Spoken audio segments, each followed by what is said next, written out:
We're at a rectangular garden, measures 16 feet by 12 feet. The path of uniform width is to be added as to surround the entire garden. The landscape artist is doing the work, wants the garden to path to cover an area of 320 square feet. How wide should the path be? Okay, let's talk through this here.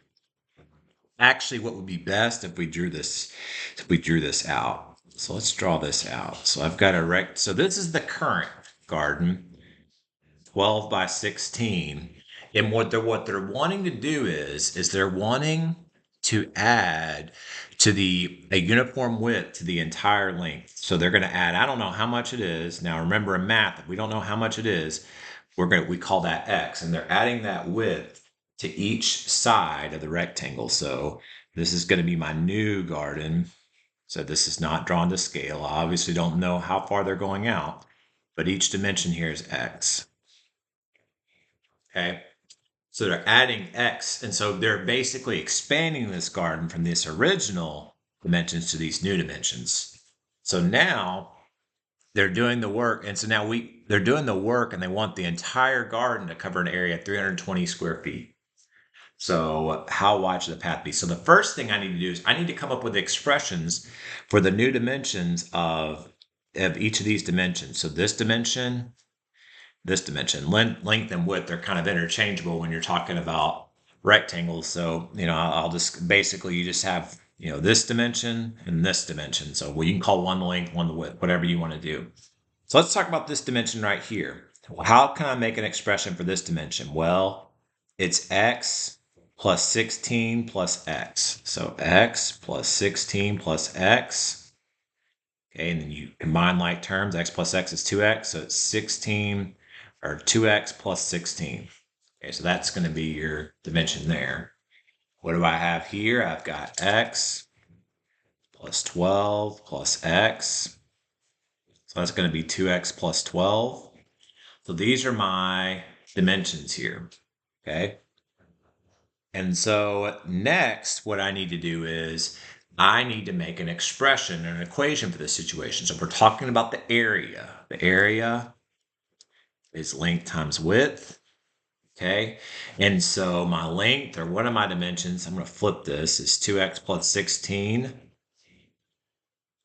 My other dimension is 2X plus 12. And my area is equal to the area, which is 320. So I've made an equation out of this. The length times the width equals 320. Okay. Now what I need to do is I need to multiply this out. Okay, to set up an equation. So I'm going to multiply this out.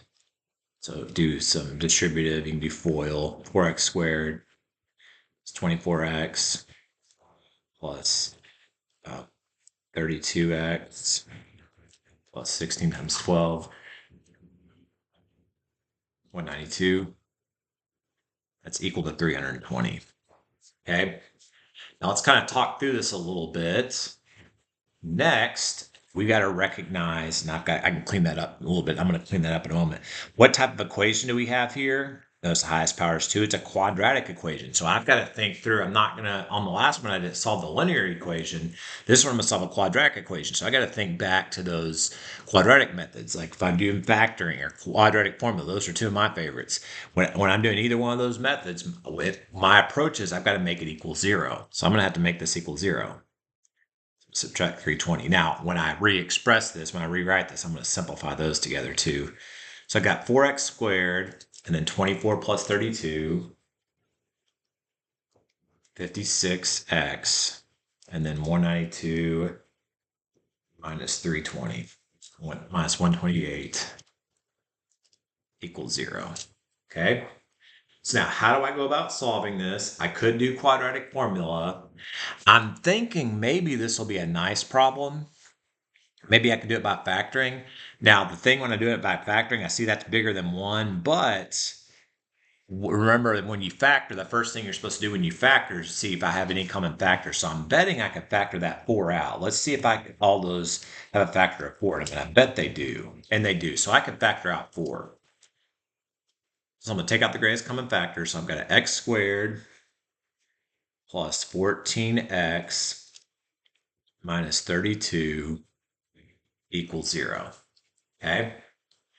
And so now by factoring out the greatest common factor, now I can play the game where it's a equals 1. I can find the game of what multiplies to this and adds to this. So what multiplies to negative 32 and adds to 14? So let's think through this here. Multiplies to negative 32, adds to 14. What about 16 and negative 2? 16 times negative 2 is negative 32. 16 plus negative 2 is 14. So that works. And so remember now when I'm going to solve by factoring, I'm going to use the zero product property. I don't have to mess with the 4 because the 4 has no variable attached with it. So, I mean, I basically can divide through by 4 and it won't make a difference. So each expression, each part of this that has a factor with a variable in it, I'm going to set equal to 0. So x plus 16 equals 0, x minus 2 equals 0. I'm going to solve. Okay. Subtract 16, x equals negative 16.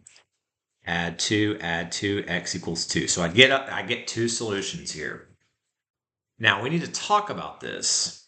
So I get 2 solutions, but I've got to look in the real world, what am I dealing with? I'm extending this path by uniform width. So I'm extending by a width.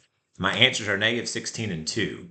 Well, you wouldn't extend by a negative length. So we're going to throw out the negative 16 in this case. It's basically an extraneous solution. And we'll keep the x equals 2. Now, you can go back and check this if you want.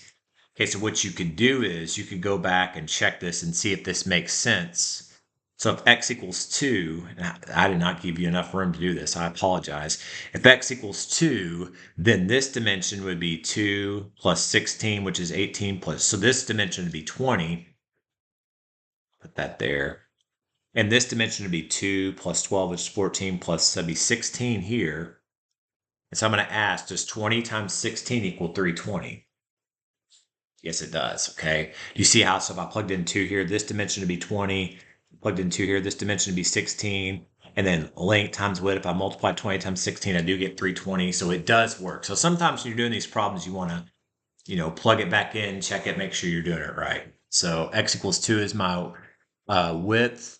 And so I'm making sure that's what I'm supposed to be solving for. Okay, so how wide should the path be? Yeah, it's be 2. 2 feet. You should put units there. So 2 feet.